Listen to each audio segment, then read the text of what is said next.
Bonjour. Alors bonsoir tout le monde, ça me fait un immense plaisir d'être avec vous ce soir, surtout pour un thème aussi intéressant que le fait de convertir ses rêves en réalité. Alors je vous explique pourquoi. Moi ce soir au départ, je m'étais dit je vais leur sortir un top 10 de choses qu'ils pourraient faire pour convertir leurs rêves en réalité. Puis là, je me questionnais, et puis 2 jours avant la conférence, j'ai décidé que non. Finalement, c'est pas ce que je vais faire. Ce soir, j'ai envie de tout simplement vous partager mon parcours à moi, parce que je suis dans ça en ce moment, le fait de réaliser justement mes rêves. Et puis, comme je suis une personne qui est près du cœur, qui est authentique, j'aime ça partager les choses vraies. Et puis, je me suis dit, ça peut pas faire de tort que de leur partager mon histoire pour leur montrer que ça se peut. Alors, mon expérience personnelle. Alors, j'ai eu envie de vous parler de moi toute petite. Alors, on retourne en arrière. Il y a Karine, toute jeune, qui est une petite fille timide. Moi, je prenais peu de place. J'avais des amis, mais on s'entend que c'est pas moi qui allais les voir. C'est eux autres qui me recrutaient. J'étais surtout pas le leader de la gang. Alors, de fil en aiguille, j'ai grandi, je suis devenue adolescente, je suis partie pour le secondaire. Et on s'entend que l'adolescence, hein, c'est pas la période où on a le plus confiance en nous autres. Alors, ça s'est pas nécessairement amélioré à l'adolescence. Au secondaire, j'étais peu confiante et j'avais vraiment la phobie de parler en public. Mais vous comprenez pas, la phobie, là. Pas une petite peur, un petit stress. Une phobie incroyable. J'avais un exposé oral à l'école. J'espérais qu'il y ait une tempête de neige, une bombe, qu'il n'y ait pas d'école, peu importe, je ne voulais absolument pas y aller.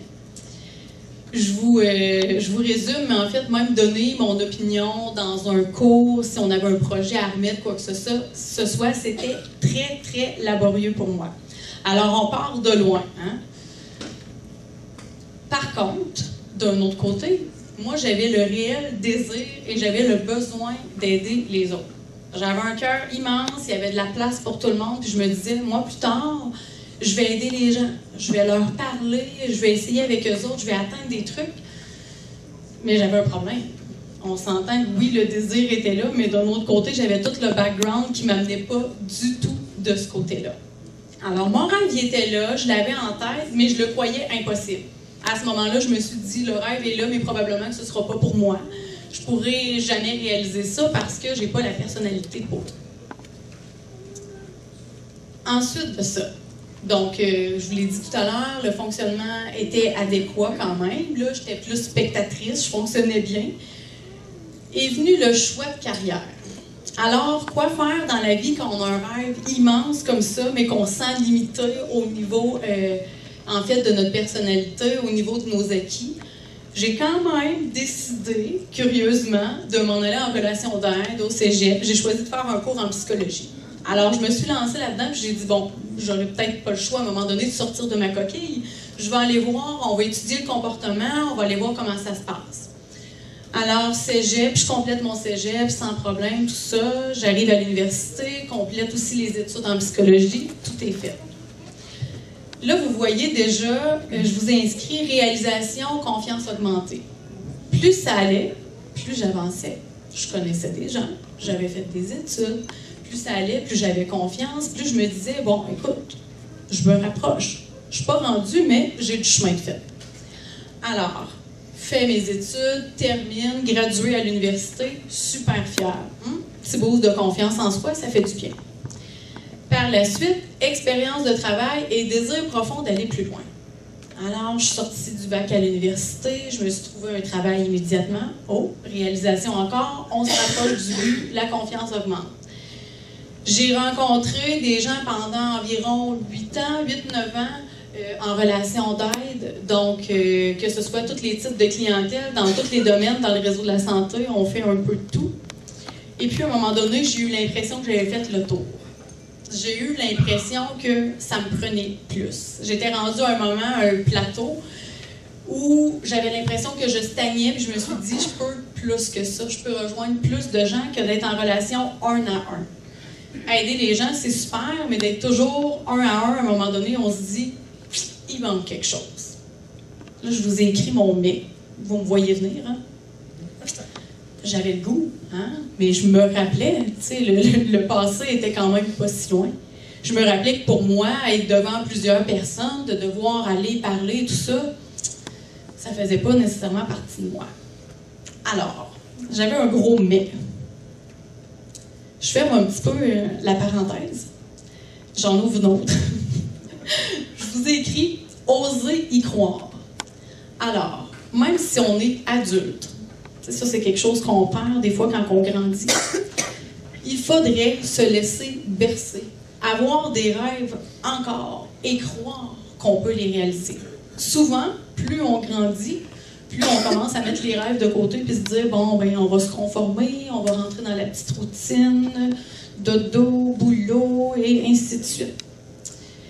On a beaucoup à apprendre des enfants. Vous savez, moi, je suis une maman de 2 petites filles et puis je les appelle mon laboratoire d'observation. Moi, je regarde mes filles et j'apprends. Oui, ils apprennent beaucoup de moi, mais le contraire est aussi vrai. Je regarde mes enfants et j'apprends beaucoup de choses. Moi, mes enfants, là, ils n'ont jamais peur de me parler de leurs rêves et ils ont leur belle naïveté. Tu sais, la naïveté comme « Ah, plus tard, je vais être un astronaute. » Hein? On les entend souvent, les enfants, nous dire ça. Hein? Ils ne sont pas en train de nous parler des embûches qu'ils peuvent avoir ou de la difficulté ou comment que ça va se passer ou c'est un cours difficile. Ou... Non, eux autres, ils ont des rêves, ils voient que leurs rêves. Ils ne sont pas en train de nous parler des embûches. Donc ça, c'est pour ça, ce soir, j'avais envie de vous dire, osez y croire. Laissez-vous bercer. Ayez-en des rêves. Ensuite, bien sûr, on en a parlé tout à l'heure, le fait de passer à l'action. Et je vous ai inscrit, je le précise, il pourrait être écrit en caractère gras, si minime soit-elle. Votre action n'a pas besoin d'être immense vers votre progression pour votre objectif. Elle peut être toute petite, cette action-là. Alors, chaque jour que vous allez passer à l'action, vous allez vous rapprocher de votre but ultime. L'addition de chacune de vos actions va faire la différence. Ça va vous donner confiance. À toutes les fois que vous allez faire quelque chose pour progresser, vous allez être plus confiant en vous autres. Vous allez vous rapprocher du but. Ça va vous donner en fait la force de continuer. Si vous ne passez pas à l'action, vous êtes en train de voir que votre but est encore là et que vous êtes encore là. Plus vous passez à l'action, plus vous vous rapprochez tranquillement du but ultime. Donc c'est certain que la confiance augmente, là. J'ai eu envie aussi de vous parler du fait de savoir s'entourer. Je trouvais tellement que c'était une belle démonstration tout à l'heure avec les cartes. J'ai beaucoup aimé parce que c'est un point crucial dans l'atteinte de vos objectifs et de vos rêves. Vous avez avantage à vous entourer de gens qui veulent avancer, des gens qui y croient, des gens qui ont des objectifs, des gens en fait qui sont positifs puis que pour eux autres, il n'y en a pas de limite. Des enfants, c'est correct, là, mais vous pouvez aussi avoir des amis d'âge adulte qui ont ce tempérament-là.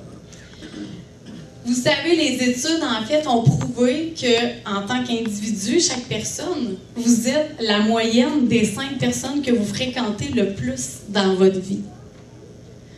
Ça, j'ai envie ce soir que vous réfléchissez à tout ça, que vous pensez à vos 5.